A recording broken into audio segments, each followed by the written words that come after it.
नमस्कार मंडळी, welcome back to my YouTube channel. सध्या आपण ऐकतोय साने गुरुजी लिखित श्यामची आई. आजची आपली रात्र 31वी म्हणजेच कथा 31वी. कथेचं नाव आहे लाडघरचे तामस तीर्थ. मित्रांनो, आपण कधीतरी कोणाबरोबर प्रवास करतो आणि तो प्रवास आपल्याला आयुष्यभर आठवणीत राहतो. मी असं बऱ्याचदा ऐकलंय की माणूस जेव्हा दुसऱ्या माणसासोबत फिरतो, प्रवास करतो, तेव्हा त्याला खरा माणूस कळतो, खऱ्या आठवणी मिळतात, खरे अनुभव मिळतात, जो ते जतन करून ठेवतो.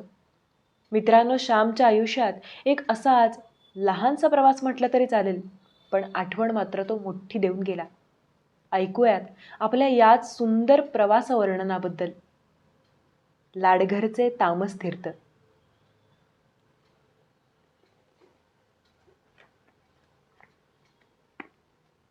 राजाला आज परत जायचे होते. त्याला वाईट वाटत होते. श्यामच्या आईच्या सगळ्या आठवणी ऐकावयाला आपण नाही म्हणून त्याला वाईट वाटत होते. परंतु कर्तव्य कठोर आहे. कर्तव्यासाठी सारे मोह दूर टाकावे लागतात. चांगल्या गोष्टींचे मोह दूर ठेवावे लागतात.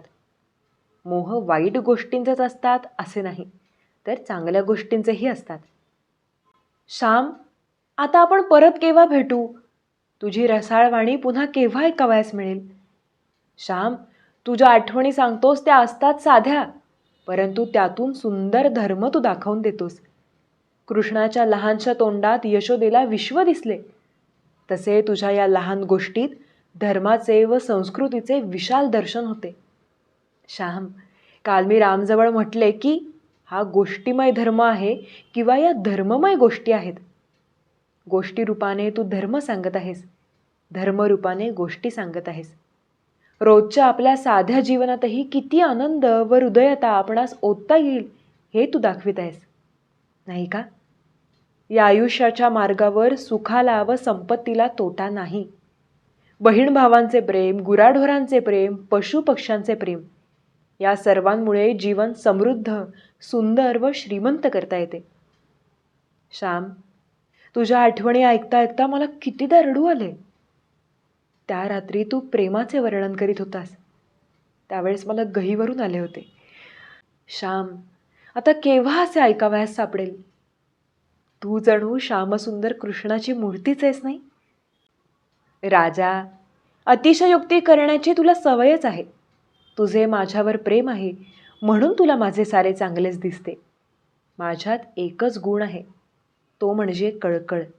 या कळकळीने सारे सजून दिसते. मी कीर्तन करतो तेव्हा संगीत गायनाची उणीव मी माझ्या उत्कंठतेने व कळकळीने भरून काढतो. राजा, माझ्याजवळ दुसरे काय आहे? काही नाही, खरेच काही नाही. मी आपला बोलका ढलपा, कामे तुम्ही करता. मी गोष्टी सांगाव्या, कथा सांगाव्या, शब्द वेल्हाळ मी, परंतु तुम्ही कार्य वेल्हाळ आहात राजा. मनातून मी माझे डोके कितीदा तरी तुमच्या पायावर ठेवतो. भिका, नामदेव, राम हे किती कामं करतात. तुम्ही मला मोठेपणा दिलात तरी माझ्याजवळ काही नाही हे मी जाणून आहे. तुम्ही दगडाला शेंदूर पासून नमस्कार करीत आहात. श्याम बोलत होता. इतक्यात राम आला. काय रे राम, गाडी आली की काय? श्यामने विचारले. नाही, बेत बदलला आहे. आता न जाता रात्री जायचे ठरले. रात्रीची आठवण ऐकून मगच जाऊ असे दाजी म्हणाले. राजा, रात्री जा, काही उशीर होणार नाही. राम म्हणाला. देवाची इच्छा. राजा म्हणाला. सायंकाळ झाली होती. आकाशात अनंत रंगांचे प्रदर्शन उघडले होते. लाल, निळे, पिवळे हे सारे रंग तेथे ओतले होते. भव्य देखावा दिसत होता. नदी तीरावर जाऊन श्याम व राजा गोष्टी बोलत होते. गोष्टी बोलता बोलता दोघे मुके झाले. एकमेकांचे हात त्यांनी हातात घेतले होते. हात सोडून दिले. गुराखी गाई चारून परत जात होते. कोणी म्हशीच्या पाठीवर होते, कोणी पावा वाजवीत होते. श्याम, चला परत जाऊ, राजा म्हणाला. राजा, असे भव्य सृष्टीदर्शन झाले म्हणजे वाटते कुठे जाऊ नये, इथेच बसावे व सृष्टीत मिळून जावे. सृष्टीच्या मूक अशा महान संगीत सिंधूत आपल्या जीवनाचा बिंदू मिळवून टाकावा. श्याम बोलत होता. त्याचे ओठ थरथरत होते. श्याम म्हणजे मूर्त भावना, श्याम म्हणजे मूर्त उत्कटता होती. शेवटी दोघे मित्र आले. आश्रमाच्या गच्चीवर मंडळी जमू लागली. आकाशाच्या गच्चीत एक एक तारा येता येता सारे आकाश फुलून गेले. गच्चीत एक एक माणूस जमता जमता सारी गच्ची भरून गेली. प्रार्थनेला सुरुवात झाली. प्रार्थना संपली. क्षणभर सारी मंडळी डोळे मिटून बसली होती. श्यामने गोष्ट सांगण्यास सुरुवात केली. आमच्या लहानपणी जेव्हा आईचे सांधे दुखत होते, त्यावेळेस लाडघरच्या देवीला एक नवस केलेला होता. दापोली तालुक्यातच लाडघर म्हणून एक मोठे सुंदर गाव समुद्रकाठी आहे. लाडघर येथे तामस तीर्थ आहे. लाडघरजवळ एके ठिकाणी समुद्राचे पाणी लालसर तामसून दिसते, म्हणून त्यास तामस तीर्थ म्हणतात. तो देवीचा नवस कितीतरी दिवस फेडावायचा राहिला होता. आईचे सांधे बरे झाले होते. जरी ती पहिल्या इतकी सशक्त राहिली नव्हती, तरी हिंडू फिरू शकत होती. 2 धंदे करू शकत होती. लाडघरच्या देवीला लाकडाची बाहुली, लाकडाचा कुंकवाचा करंडा, खण, नारळ वगैरे वाहावे लागत असे. हा नवस फेडण्यासाठी आई पालगडहून दापोलीस येणार होती व दापोलीहून आईला घेऊन मी लाडघरास जावयाचे असे ठरले होते. आई केव्हा येते याची मी वाट पाहत होतो. कितीतरी वर्षांनी आई पालगडच्या बाहेर जाणार होती.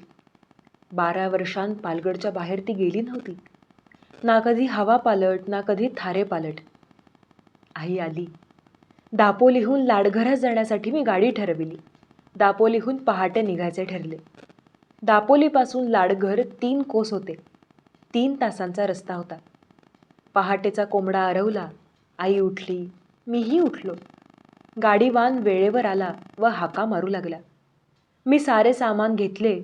आई व मी गाडीत जाऊन बसलो. लाडघरास आमची एक दूरची आते बहीण होती. तिच्याकडे उतरायचे आम्ही ठरविले होते. सकाळी 7-8 वाजता पोहोचू असे वाटत होते. गाडीवानाने गाडी हाकली व बैल चालू लागले. बैल मोठ्या आनंदाने चालत होते. पहाटेची शांत वेळ होती. कृत्तिकांचा सुंदर पुंजाकार आकाशात दिसत होता. बैलांच्या गळ्यातील घंटांचा आवाज त्या शांत वेळी आल्हादकारक वाटत होता. जणू सृष्टी मंदिरातीलच त्या गोड घंटा पहाटे वाजत होत्या. फुले फुलली होती. वारे मंद वाहत होते. पाखरे गात होती. सृष्टी मंदिरात काकड आरती सुरू झाली होती. गाडीमध्ये मी व माझी आई दोघे जणच होतो. मी व माझी आई, माझी आई आणि मी दोघे, अगदी दोघेच होतो. आमचे एकमेकांवर फार प्रेम होते. माझे वय 14-15 वर्षांचे होते. तरी आईला मी लहानच होतो. आईला मुले कधी मोठी झाली असे वाटतच नसते. मी आईच्या मांडीवर डोके ठेवून पडलो होतो. गाडी मोठी होती. पुष्कळ जागा होती. आईच्या मांडीवर डोके खुपसून मी निजलो होतो. आई माझ्या डोक्यावरून, माझ्या केसांवरून आपला प्रेमळ हात फिरवित होती. किती रे भरभरीत शेंडी श्याम, तेलबिल नाही वाटते लावीत कधी? आईने विचारले. परंतु माझे तिकडे लक्ष नव्हते. मी फार सुखावलो होतो. सुखावले मन, प्रेमे पाझरती लोचन, अशी माझी स्थिती झाली होती. आई व मी आम्ही एकत्र कधीही प्रवास केला नव्हता. इतक्या स्वतंत्रपणे, मोकळेपणाने आम्ही कधी हिंडलो नव्हतो. आई व मी. होय, आम्हा दोघांचे त्या दिवशी जग होते. माझ्या मनात अनेक सुखस्वप्ने खेळत होती. मी मोठा होईन, शिकेन, माझ्या आईला मी काही कमी पडू देणार नाही, तिला सुखाच्या स्वर्गात ठेवीन, असे मनोरथ मी मनात मांडित होतो. मनोरथाचे मनोरे रचायचे व पाडायचे हा मनाचा चंचल स्वभावच आहे. आई मला म्हणाली, श्याम, बोलत रे का नाहीस? अजून झोप पुरी नाही वाटते झाली? आई, तुझ्या मांडीवर मुकेपणाने मी निजावे व तू प्रेमळपणाने माझ्याकडे बघावेस, माझ्या अंगावरून हात फिरवावास, याहून दुसरे काही मला नको. आई, मला थोपट. आई, तुझ्याजवळ नेहमी लहान मूल व्हावे असेच मला वाटते. थोपट मला, ओव्या म्हण. माझे शब्द ऐकून आई खरोखरीच मला थोपटू लागली व ओव्या म्हणू लागली. रानातील पाखरे किलबिल करू लागली होती. दापोली ते लाडघर दुतर्फा घनदाट जंगल आहे. रस्त्यात सूर्याचा प्रकाशही येऊ शकत नाही. एके ठिकाणी डोंगरातून धोधो पाणी रस्त्यावर पडत आहे. तो देखावा भव्य व मूक करणारा आहे. काजू, आंबे, फणस, वड, पायरी, करंज यांची झाडे दुतर्फा रस्त्याने आहेत. या झाडांवरून नाना प्रकारचे पक्षी हिंडू फिरू लागले, गाऊ लागले. सृष्टी जागृत होऊ पाहत होती. परंतु मी माझ्या आईच्या मांडीवर निजू पाहत होतो. झोप येत नव्हती तरी डोळे मिटून पडलो होतो. जगाची उठायची वेळ, परंतु माझी माता मला निजवीत होती. आई ओव्या म्हणता म्हणता पुढील ओवी म्हटली. कधी कधी माझी आई स्वतःही ओव्या करून म्हणत असे. याचा मला त्यापूर्वी अनुभव आला होता. यावेळेसही तोच अनुभव आला. घनदाट या रानात धोधो स्वच्छ वाहे पाणी, माझ्या श्यामच्या जीवनी देव राहो. आई अशी ओवी म्हणताच मी खाडकन उठून बसलो. धोधो वाहणाऱ्या पाण्याला पाहावयास मी उठून बसलो. आईने विचारले, काय रे उठलास सा? कंटाळलास वाटते. नीज हो, माझी मांडी दुखायची नाही. मी म्हटले, आई, श्यामच्या जीवनात तू देवाला बोलावीत आहेस, मग मी कसा निजू? देव येणे म्हणजे जागृती येणे. देव सर्वांना जागृती देतो. सूर्यनारायण सर्व जगाला चालना देतो, नाही का? दुरून समुद्राची गर्जना ऐकू येत होती. जंगल संपताच दूरचा उचंबळणारा सागर दिसू लागला. संसाराच्या जंगलाजवळच परमेश्वरी आनंदाचा समुद्र अपरंपार उचंबळत असतो. संसाराच्या जरा बाहेर जा की तिथे हा आनंद तुम्हाला भेटेल. दुरून टुमदार व सुंदर लाडघर गाव दिसू लागला. आम्ही गावात शिरलो. ज्याच्या त्याच्या बागेत बैलरहाट सुरू होती. बागेचे शिंपणे चालले होते. रहाटाचा कू कू असा आवाज ऐकावयास येत होता. बैलांच्या पाठीमागून लहानशी शिमटी हातात घेऊन हाकलणारे मुलगे, त्यांचा आवाज ऐकू येत होता. पाण्याचे पाट बागेतून वाहत होते. पोफळी, नारळी, केळी, अननस यांना पाणी जात होते. प्रत्येकाचे घर व घराशेजारी प्रत्येकाचे केळी पोफळीचे, नारळींचे आगर. मोठा सुखी व सुंदर असा तो गाव होता. स्वच्छ व समृद्ध मुबलक पाणी, सुंदर हवा, फळाफुलांची रेलचेल, दाट झाडी. आमची गाडी गावातून चालली. नेमके घर आम्हास माहीत नव्हते. विचारित विचारित चाललो. वाटेत मुलांची शाळा होती. आमच्या गाडीकडे शाळेतील लहान मुले पाहू लागली. एखादी नवीन गाडी, नवीन पक्षी, नवीन मनुष्य, काहीही अपरिचित दृष्टीस पडताच मुलांची जिज्ञासा जागी होत असते. सुभाताईंचे घर सापडले एकदाचे. गाडीवानाने गाडी सोडली. बैलांना बांधून चारा घातला. आम्ही घरात गेलो. सुभाताईला मी कधीही पूर्वी पाहिलं नव्हते. आईने सुद्धा कितीतरी दिवसांनी तिला पाहिले. माझी आई सुभाताईपेक्षा वयाने वडील होती. आईच्या मोठ्या मुलीसारखी सुभाताई शोभत होती. आईला एकदम पाहताच चकितच झाली. वहिनी, ये, किती ग वर्षांनी आपण भेटत आहोत? अशा गोड शब्दांनी सुभाताईने आईचे स्वागत केले. आणि हा कोण? तिने माझ्याकडे पाहून विचारले. आई म्हणाली, सुभे, हा श्याम हो, लहानपणी हट्ट करणारा, सर्वांशी भांडणारा, तो हो हा. तुला नाही का आठवत? बराच की रे मोठा झालास, इंग्रजी शाळेत शिकतोस वाटते. सुभाताईने विचारले.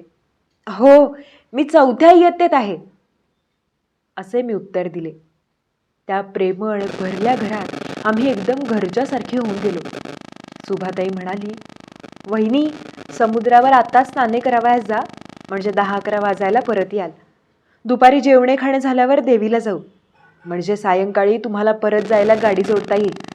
राहत तर नाहीसच म्हणतेस. एवढी आल्यासारखी 8 दिवस राहतीस तर किती चांगले झाले असते हो. मलाही बरे वाटले असते.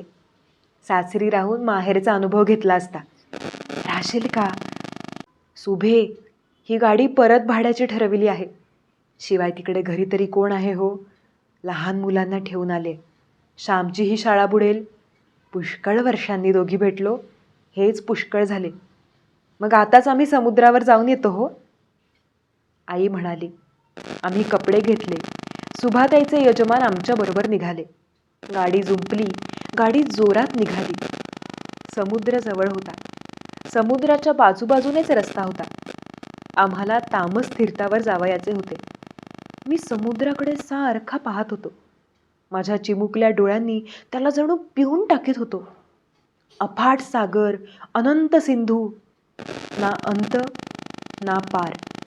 खाली निळा पाण्याचा समुद्र व वर निळा आकाशाचा समुद्र. आमची गाडी योग्य ठिकाणी आली. सुभाताईचे यजमान व आम्हीही खाली उतरलो. कोठे स्नान करावयाचे ते त्यांनी आम्हास दाखविले. समुद्राच्या लाटा तेथे उसळत होत्या. येथील वाळूही जरा लालसर आहे असे वाटत होते. येथेच लाल पाणी का बरे? असा सुभाताईच्या यजमानास मी प्रश्न विचारला. ते म्हणाले, देवाचा चमत्कार, दुसरे काय? आई म्हणाली, येथे देवाने राक्षसास मारले असेल म्हणून हे पाणी लाल झाले. सुभाताईचे यजमान म्हणाले, हो, तसा तर्क करावयासही हरकत नाही. लंगोटी लावून मी समुद्रात शिरलो. लहान लहान लाटांबरोबर मी खेळू लागलो. फार पुढे मी गेलो नाही. समुद्राचा व माझा फारसा परिचय नव्हता. आई गुडघ्याहून थोड्या जास्त पाण्यात जाऊन बसली व अंग धुवू लागली. समुद्र शेकडो हातांनी हळूच गुदगुल्या करावयास हसत हसत खेळत खिदळत येत होता. पायांखालची वाळू लाट माघारी जाताच निसरत होती. आम्ही माईलेकरे ईश्वराच्या कृपा समुद्रात डुंबत होतो. पाणी खारट होते तरी तीर्थ म्हणून आई थोडे प्यायली व तिने मलाही प्यावयास लावले. आईने समुद्रास फुले वाहिली, हळद कुंकू वाहिले. समुद्राची तिने पूजा केली. 4 आणे समुद्रात फेकून दिले. मोत्यांच्या राशी ज्याच्या पोटात आहेत त्या रत्नाकराला आईने 4 आणे दिले. ती कृतज्ञता होती. चंद्र सूर्य निर्माण करणाऱ्या देवाला भक्त काडवातीने निरांजनाने ओवाळतो. स्वतःच्या अंतःकरणातील कृतज्ञता व भक्ती काहीतरी बाह्य चिन्हात प्रकट करावयास मनुष्य पाहत असतो. त्या अनंत सागराला पाहून थोडी त्यागबुद्धी नको का शिकावयाला? कोरडे नेसून पुन्हा आम्ही गाडीत बसलो. गाडी घरी आली तो 12 वाजवयास आले होते. भूक भरपूर लागली होती. सुभाताईने पाने वगैरे घेऊन तयारी केलीच होती. तिच्या यजमानांचे स्नानसंध्या, देवतार्चन पहाटेच होत असे. पहाटे सारे करून मग ते बागेच्या आगराच्या कामास लागत असत. आम्ही जेवावयास बसलो. जेवण अत्यंत साधे परंतु रुचकर होते.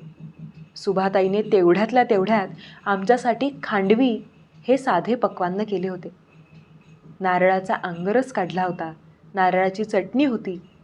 प्रत्येक पदार्थाला नारळाने रुची आली होती. वांगी व त्यात मुळ्याच्या शेंगा अशी भाजी होती. ती मोठी झकास झाली होती. घरचे लोणकढे तूप होते. श्याम, श्लोक म्हण चांगलासा. आई म्हणाली, मी केयुरान विभूषयंती पुरुष हा संस्कृत श्लोक म्हटला. सुभाताईच्या यजमानास माझा श्लोक फार आवडला. इंग्रजी शाळेत जातोस तरी श्लोक म्हणायला लाजत नाहीच वाटते. अलीकडच्या मुलांना 4 श्लोकही चांगले पाठ येत नाहीत. तुझा नंबर कितवा आहे श्याम? त्यांनी मला विचारले. 2रा, मी सांगितले. वा, चांगला हुशार दिसतोस. ते म्हणाले. सुभाताईचा मुलगा 5 वर्षांचा होता व मुलगी 2-2.5 वर्षांची होती. मुलगा मधू वडिलांजवळ बसला होता. त्यानेही एक चांगला श्लोक म्हणून दाखविला. श्याम, खांडवी घे हो आणखी, लाजू बिजू नकोस हां. सुभाताई म्हणाली. श्याम मुळी साऱ्या जगाचं भिडस्त, येथे नको हो लाजायला श्याम. आई हसत हसत म्हणाली. माझी आई ही जेवावयास बसली होती. सुभाताई तिला प्रेमाने म्हणाली, वहिनी, तू आपली सावकाश जेव, त्यांना जाऊ दे उठून. साऱ्यांची जेवणे झाली. ओल्या पोफळातील सुपारी सुभाताईने आईला दिली. मी सुपारी खात नसे, परंतु ओल्या सुपारीतले खोबरे कुरतडून खाल्ले. सुभाताई व आई या दोघींनी आवरावर केली. दोघी जणींनी जरा अंग टाकले व दोघी जणी बोलत होत्या. सुभाताईच्या मुलग्याबरोबर मी आग्र्यात गेलो. आग्र्यातील मजा पाहत होतो. कितीतरी केळी पसरवल्या होत्या. केळीच्या दात्यांची पखरण पडली होती. केळीच्या दात्यांची चटणी करतात, परंतु फार असले म्हणजे त्यांना कोण विचारतो. केळ फुलाची एक एक पारी उघडत होती व केळ्याची फणी बाहेर पडत होती. पेरूचे झाड होते, त्यावर मी चढलो. पोपट बसले होते त्याच्यावर. एक सुंदर पेरू पोपटाने टोचला होता.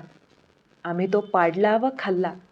इतक्यात सुभाताईने हाक मारली, म्हणून मी घरात गेलो व मधूही पाठोपाठ धावत आला.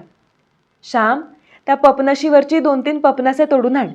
2 येथे फोडू व 1 बरोबर घेऊन जा. गाडीत खायला होईल. सुभाताईने सांगितले. कोठे आहे झाड? असे मी विचारले. चल, मी दाखवितो मामा, असे मधू म्हणाला व माझा हात धरून मला ओढू लागला.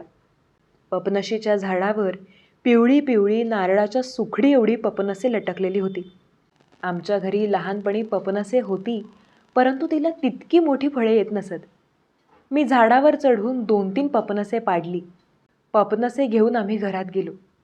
मी अशी सूचना केली की रानात देवाला जायचे, तेथेच पपनसे फोडावी. रानात मजा येईल. परंतु सुभाताई म्हणाली, रानात आपण ओला नारळ व पोहे खाऊ, पपनसे येथेच फोडा. पपनसे फोडण्यात आली. गाडीवानालाही नेऊन दिल्या फोडी. फारच गोड होती पपनसे. देवीला जायची वेळ झाली. मी गाडीवानास उठविले. सुभाताई, तिची मुले, मी व माझी आई सारी गाडीत मावलो.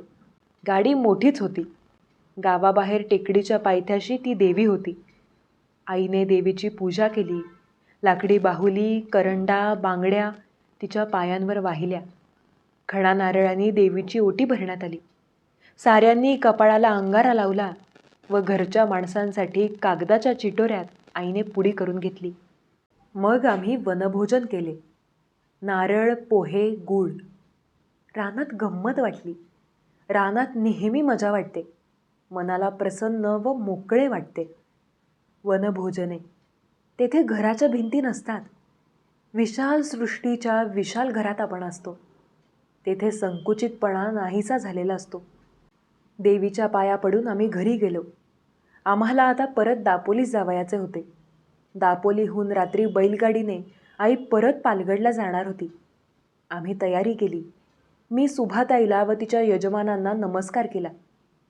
तू दापोलीस जवळच आहेस, एखाद्या रविवारी यावे हो. घरी पालगडाच इतके लांब जावयाचे, तरी येथे येत जा. ऐकलेस ना श्याम? सुभाताई म्हणाली. तिचे यजमान म्हणाले, श्याम, येत जा रे, आम्ही काही परकी नाही. अरे गेल्या आल्याशिवाय ओळख तरी कशी होणार? ये हो. मी हू म्हटले. आम्ही देवाच्या पाया पडलो. देवांना सुपारी ठेवली. सुभाताईने पोफळे, 2 शहाळी, 1 मोहाचा नारळ घरी नेण्यासाठी बरोबर बांधून दिली. पपनसेही 2 घेतली. सुभे, येते हो, आई म्हणाली. आई निरोप मागू लागली. वहिनी, आता पुन्हा ग केव्हा भेटशील? सुभाताई भरल्या मनाने म्हणाली. आई म्हणाली, सुभे, देवाला माहीत केव्हा भेटू ते. 12 वर्षांनी मी आज पालगड सोडून क्षणभर बाहेर पडले. जायचे तरी कोठे? येऊन जाऊन माझे 2 भाऊ पुण्या मुंबईकडे आहेत, त्यांच्याकडे गेले तर. परंतु त्यांचेही संसार आहेत. त्यांना बहिणीची आठवण कोठे येत असेल एवढी? सुभे, गेली 5 वर्षे सारखा हिवताप लागला आहे पाठीस. ताप आला की पडावे अंथरुणावर. घाम येऊन ताप निघाला की उठावे कामाला. घरात तरी दुसरे कोण आहे? गरिबाला दुखणी येऊ नयेत हो, पापच ते. जिभेला मुळी चवच नसते कशाची. आल्याचा तुकडा व लिंबाची फोड घेऊन कसे तरी 2 घास घशाखाली ढकलायचे. असो, देवाची इच्छा. आपण माणसं तरी काय करणार? आला भोग भोगावा, आलेला दिवस दवडावा, हे सांगायचे तरी हो कोणाला? कोणाजवळ दुःख उगाळायचे? इतक्या वर्षांनी तू भेटलीस, तुझा अगदी प्रेमळ स्वभाव म्हणून बोलावेसे वाटले. माझ्या मुलीसारखीच तू. चंद्रीधी तू खेळत असा. तुला न्हायला घातले आहे, तुला लहानपणी परकर शिवले आहेत. माझीच ग तू म्हणून बोलले. जरा दुःख हलके होते, बरे वाटते. जगात आपल्या दुःखाने दुसरा दुःखी होतो हे पाहून जरा बरे वाटते. पण मी कोणाजवळ बोलत नाही. एक आपले देवाजवळ सांगावे, बोलावे. असे म्हणता म्हणता आईच्या डोळ्यांना पाणी आले व सुभाताईनेही डोळ्यांना पदर लावला. वहिनी, आमच्या मधूच्या मुंजीत ये हो आता. वहिनी, श्याम वगैरे होतील की हो मोठे. मग नाही हो ते काही कमी पडू देणार. मुले आपली तुझी चांगली आहेत. हीच देवाची देणगी. सुभाताई म्हणाली. आई म्हणाली, हो, तेवढे सुख आहे. श्याम सुट्टीत घरी आला की माझे सारे काम करू लागतो. शाळेतही हुशार आहे म्हणतात. देव करील ते खरे. बरे, येते हो. असे बोलल्यावर आईने सुभाताईच्या मुलांच्या हातात 1-1 रुपया दिला. आणलेला खण सुभाताईला दिला. वहिनी, रुपया कशाला? सुभाताई म्हणाली, राहू दे ग, मी आता पुन्हा त्यांना कधी भेटेन. सुभे, तुझी वहिनी आता श्रीमंत नाही हो. असू दे हो तो रुपया. असे म्हणून मुलांच्या पाठीवरून हात फिरवून आई निघाली. आम्ही गाडीत बसलो. मायलेकरे पुन्हा गाडीत बसली. गाडी निघाली. बैलांना परत घरी जावयाचे असल्यामुळे ते जलद जात होते. परंतु आता चढाव होता. येताना उतार होता. बैलांना हळूहळूच जाणे प्राप्त होते. गाव सुटला व गाडी नीट रस्त्याला लागली. सायंकाळ होत आली होती. सारा समुद्रच तामस्थिरत झाला होता. फार सुंदर देखावा. सूर्य अस्तास जात होता. त्याच्याकडे डोळे पाहू शकत होते. तो आता लाल गोळा दिसत होता. समुद्र त्या दमल्या भागलेल्या सूर्याला सहस्त्र तरंगांनी स्नान घालावयास उत्सुक होता. बुडाला. सूर्य बुडाला. तो लाल गोळा समुद्रात पडला. त्यावेळेस हिरवे निळे दिसले. रात्रभर समुद्राच्या कुशीत निजून तो दुसऱ्या दिवशी परत येणार होता. दोन्हीकडे किर्र झाडी लागली. मधून मधून आकाशात तारे दिसू लागले. रात्रीच्या वेळी जंगलातून जाण्यात फारच गंभीरता वाटते. रातकिडे ओरडत होते. दुरून समुद्राची गर्जना ऐकू येत होती. मायलेकरे गाडीत बोलू लागली. आई, पुन्हा आपण अशीच दोघे केव्हा बरं कोठे जाऊ? तुझ्याबरोबर मी कधी हिंडलो नाही. आई, तुझ्याबरोबर हिंडावे व प्रेम लुटावे असे वाटते बघ. मी आईचा हात हातात घेऊन म्हटले. आई म्हणाली, तुम्ही मोठे व्हा आणि मग तुमच्या रोजगारावर मी येईन. मग मला पंढरपूर, नाशिक, काशी, द्वारका सगळीकडे हिंडवून आणा. तुझे आजोबा काशीला जाऊन आले होते. हे सुद्धा नाशिक, पंढरपूरला जाऊन आले आहेत.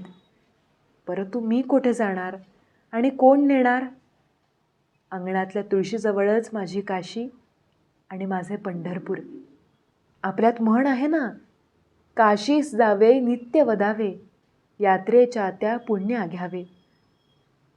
जाईन जाईन म्हणत राहिल्यानेही गेल्याचे पुण्य लागते. अंगावर पाणी घेताना हर हर गंगे म्हणावे. विठोबा व विश्वेश्वर, गोदा व गंगा आपल्या अंगणात आपल्या घरी आहेत. गरिबासाठी ही सोय आहे बाळा. आपण कुठे जावयाचे हिंडायला? सावकाराचे गुमास्ते तर सारखे घरी धरणे धरून बसतात. वाटते नको हे जिणे, पुरे हा संसार. कुठल्या यात्राने बित्रा? अरे ही संसार यात्रा हीच मोठी यात्रा हो. या यात्रेतूनच भरल्या हातांनी अब्रूनिशी मला डोळे मिटू दे म्हणजे झाले. डोंगरावर धोधो पडणारे पाणी, त्याच्याजवळ आम्ही आलो होतो. आईच्या डोळ्यातूनही शांत प्रवाह होता. गालावर गळगळत होता. त्या पवित्र गंगा यमुना मी माझ्या माथ्यावर घेतल्या. मी माझे तोंड आईच्या पदरात घुसविले. आई, तू मला हवीस. आम्हाला तुझ्याशिवाय कोण हो? खरेच कोण? मी तुझ्यासाठी शिकतो. तू नाहीस तर कोणासाठी शिकावयाचे? कोणासाठी जगावयाचे? आई, तुला देव नाही हो नेणार. असे म्हणून मी आईला घट्ट धरून ठेवले. जणू त्यावेळीच मृत्यू तिला न्यावयास आला होता व म्हणून मी तिला पकडून ठेवीत होतो. देव करतो ते सारे बऱ्यासाठी. तुम्ही चांगले व्हा म्हणजे झाले. आई म्हणाली. आता गाडीत कोणी बोलत नव्हते. आईच्या मांडीवर भक्तिप्रेमाने, कृतज्ञतेने, सर्व कोमल भावनांनी उचंबळून मी माझे डोके ठेवले होते. मी थोड्या वेळाने पुन्हा आईला म्हटले, आई, तू लहानपणी एक गोष्ट सांगत असे. एका भिकाऱ्याचा मुलगा आपल्या झोळीतील 4 दाणे रस्त्यावर टाकी. सकाळी त्या दाण्यांचे सुंदर सोन्याचे पीस होईल. आई, आपलेही तसेच सारे चांगले होईल, नाही का? आपले दारिद्र्य जाईल, चांगले दिवस येतील. श्याम, देवाला काय अशक्य आहे? तो रात्रीचा दिवस करतो, विषाचे अमृत करतो. सुदाम्याला देवाने सोन्याची नगरी नाही का दिली? परंतु आपण साधी संसारीची माणसे, आपली कुठे तेवढी लायकी आहे? आई म्हणाली, आई, देवाची कृपा नेहमीच असते, होय ना? गरिबी आली, अपमान झाले, हाल अपेष्टा भोगाव्या लागल्या, तरी तीही कृपाच असे म्हणतात हो, ते खरे का ग? मी विचारले, बाळ, तुझ्या अडाणी आईला नाही रे समजत हे सारे. देव जे जे करतो ते बऱ्यासाठी, एवढे मात्र एक मला माहीत आहे. मी तुला लहानपणी मारले ते तुझ्या बऱ्यासाठी ना? मग माझ्याहून कितीतरी पटींनी देव दयाळू आहे, त्याच्यावर विश्वास ठेवावा. विषाचा पेला देवो, अमृताचा देवो, त्याच्यावर श्रद्धा असावी. आई जणू श्रद्धोपनिषदच गाऊन राहिली होती. एकदम माझे लक्ष समोर गेले. वाघ, आई, वाघ! मी घाबऱ्या घाबऱ्या म्हटले. काय तेजस्वी डोळे व भव्य भेसूर मुद्रा, काय ती ऐट! उजवीकडच्या जंगलातून डावीकडच्या जंगलात तो शिरला. रंगभूमीवर नट येतो व जातो तसेच त्याने केले. माईलेकराच्या प्रेमाच्या गोष्टी ऐकायला तो आला होता का? देवाची करुणा पटवून द्यावयाला का तो आला होता?